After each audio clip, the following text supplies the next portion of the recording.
The candidates tournament starts on the 17th of March. 8 players battling it out to see who will face Magnus Carlsen in a World Championship match later in the year. So I'm profiling all 8 players. Well, and a little bonus because you got a profile of Radjabov as well. And we come to the number 1 seed, Fabiano Caruana. Well, yeah, I say number 1 seed. I think that has to be clear because he's rated 28.42 in his live rating, which is a whole chunk ahead of the next rated player, Ding Liren, on 28.05. So clearly number 1 seed. So Fabiano Caruana qualifies for the candidates as he was the losing finalist in the World Championship match against Carlsen in 2018, where he matched Carlsen in the classical phase, and Carlsen was very plain about that afterwards, which obviously speaks volumes for Fabiano Caruana's strength. He had an excellent 2019. I'm talking about Caruana, that is. He scored 7.5 out of 11 in the US Championship. Only second, but still good score. 6 out of 9 in the Grenka tournament 2019. Again, second, but a good score. Then 6 out of 11 in Zagreb and Norway Chess. Okay, not disasters by any means. And 50% in the Sinkfield Cup. Again, not a disaster in the kind of company he was keeping. But Fabiano really hit form in 2019 and early 2020. Scored 8 out of 11 in the FIDE-Chess.com Grand Swiss tournament, where he shared first with Wang Hao. And of course, his result in the Tata Steel tournament in January was just superb. 10 out of 13. 2 points ahead of Carlsen, an extraordinary score. I think the only cloud on this performance actually is the fact that he lost twice against Ding Liren. He lost once in Norway Chess and in, let me see, the Sinkfield Cup as well. Yes, actually Ding played a superb game against him. So that's just one little shadow on his form. But generally, if you look at his games in the Tata Steel, he just seemed to have that flow about him. He was playing so naturally. It was just like another day at the office. And in the Isle of Man as well, he seemed so relaxed. His style, well, he's very objective. He has superb technique. And usually when he attacks, you can be pretty sure that the attack is sound. He doesn't often speculate. Having said that, I think his style has changed a little bit over this past year, actually. He, I think, is far more adventurous. He's playing a greater range of positions. And I think that comes from perhaps a greater variety of openings. With white, he's playing e4, d4 and c4. I think of Fabiano as basically being an e4 player, but he's in the Tata Steel, he was playing d4 quite a bit, and he's in c4 too.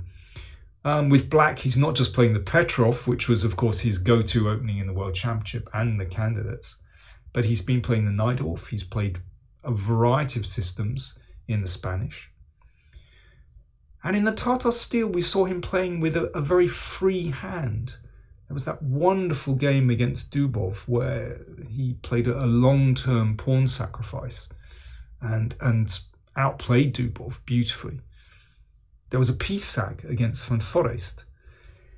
Against Anand, an exchange sag. We also saw brilliant technique in the Tata Steel against Yu Yangyi. But I'd like to show you a game he played in the Zagreb Grand Chess Tour tournament against Maxime Vachier-Lagrave, who of course has just sprung in to the candidates at the last minute. And this game shows Fabiano's, more adventurous streak that he's been displaying over the past year, which I think shows, greater confidence actually. So Fabiano with black plays a sideline in the spat, which is this bishop c5 move, which can lead to, well, really sharp positions. Obviously, putting the bishop on c5 is more aggressive, but it also leaves this diagonal a little weaker if a bishop is able to come to g5. Interesting to see Maxime play d3 here. d4 is the main move, but Maxime often sticks to the same lines, and he's played this move before.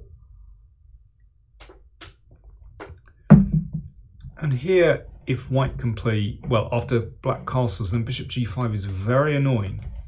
This pin is hard to break. So that's why h6 is played, but of course that's a little bit of a concession. It wastes a bit of time. And it's interesting here, well, I'm going on Fabiano's own annotations that he gave on ChessBase. And he said, here I was already on my own, and the choice between capturing with queen or bishop was very difficult. Well, I find that quite revealing, because I think of Fabiano as being, prepared up to the gills, but he's prepared to play off his own bat, really. Which again, I think it says something about his confidence. And it's tricky, really tricky position, because black can come under attack here. That knight wants to come into f5 as usual. So bishop c8. And, well, Fabiano criticizes knight a3, but it, well, still leads to very unclear positions. This bishop g4 is an important move to stop the queen coming to f3. Obviously, f3 is impossible because there's a pin. So white's queen is knocked away from the king side. Now, Maxime would very much like to play f4, and in combination with the bishop on b3, then that's really very dangerous.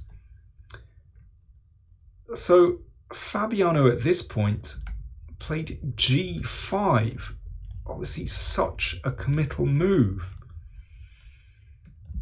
but he's prepared to go in for it. And that knight, of course, has to be eliminated. And now castles kingside. Well, that's quite a brave move, considering that black has already advanced with h6 and g5. And one would imagine that h4 should be the natural move here to detonate black's kingside. But incredibly, king g7 will actually just spin the game on its head, because if the h-file opens, then black actually gets a huge attack down the h-file. That queen might well join in the party very, very soon. So, this is such an unusual position, actually. I guess that black can get away with it because the queen has been knocked away from the king side, but also this knight is a long way from the action as well. But yes, it's a very unusual position.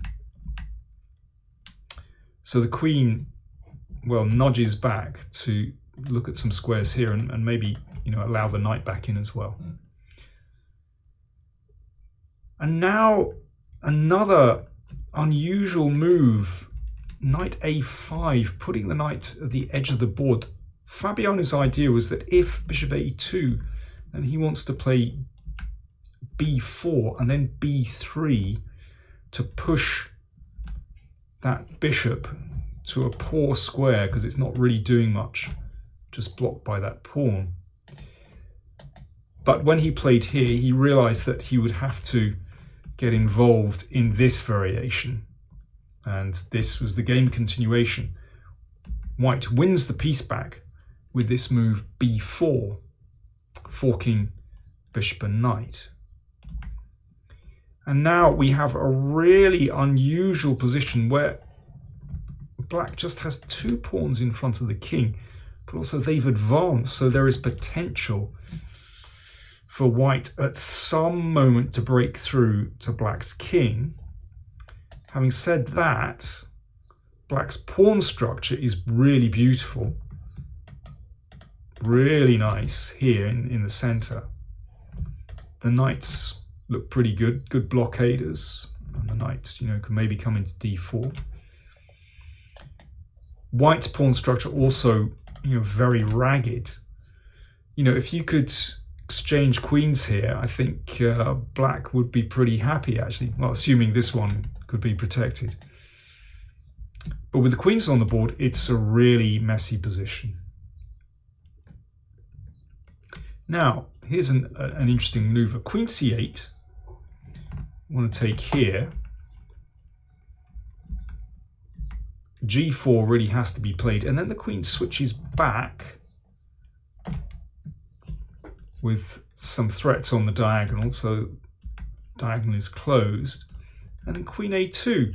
So over the past couple of moves, of course the queen could have tried to invade anyway, but before getting the queen down here, Fabiano has just dragged those pawns up the board, which means that white's king is potentially much, much weaker. But on the downside, you could say that's given the pawn on f5 some security, and it can be possible to go for h4 here, and maybe that's what Maxime should have done. Fabiano said that during the game he thought that h4 and knight d5 was probably very promising for him,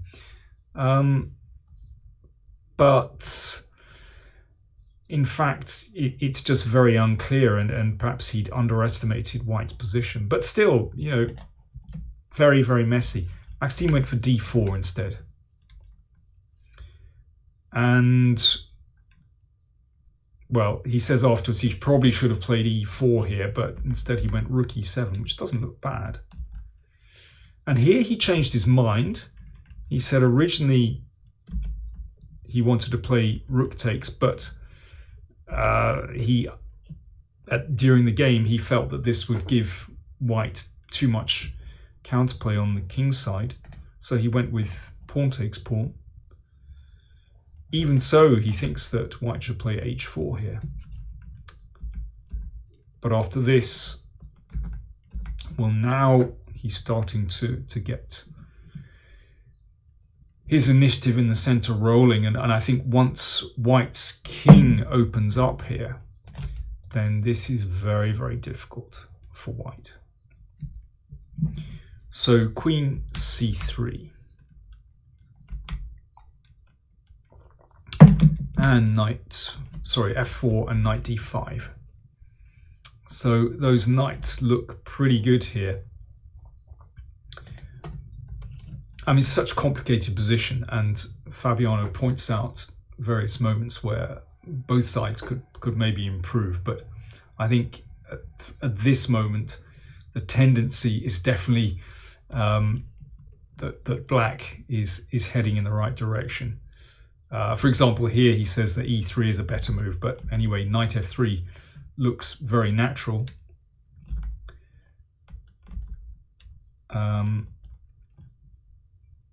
Here, for example, he says queen e2 is winning, but anyway, and f6 apparently, which looks pretty bizarre, is a better move. But after this, well, black's position starts to stabilize for the first time. It's quite possible that Maxime had thought that queen takes h6 was a good move here, but incredibly after this, black breaks through first, and in fact these checks, well, eventually black's king is escaping. I mean, but this is really hard to spot, and in fact it's black that wins this position. But okay, this is an incredibly messy position. So in the game, pawn takes pawn. And now once white starts going backwards, the writing is on the wall. Basically, black dominates the center. And in this case, there really is no hit at the king. Threatening rook takes g4. And now the rook comes in. And that was the final move of the game. So let's have a just quick look at why white resigned. If rook takes rook, then you can simply take the bishop. And if king h2, we'll give a check. And that is fatal. If queen g2, well, lots of ways to win. Let's take the queen, why not? Well, as I said, I think that shows Fabiano's adventurous streak, and you know, he's prepared to risk quite a lot. Whether we'll see games like that in the candidates, who knows, but he does have an excellent record. Remember, 2016 in Moscow, he came that close to getting through, and 2018 he qualified convincingly. Can he do it again? It won't be easy, but he's certainly the #1 seed.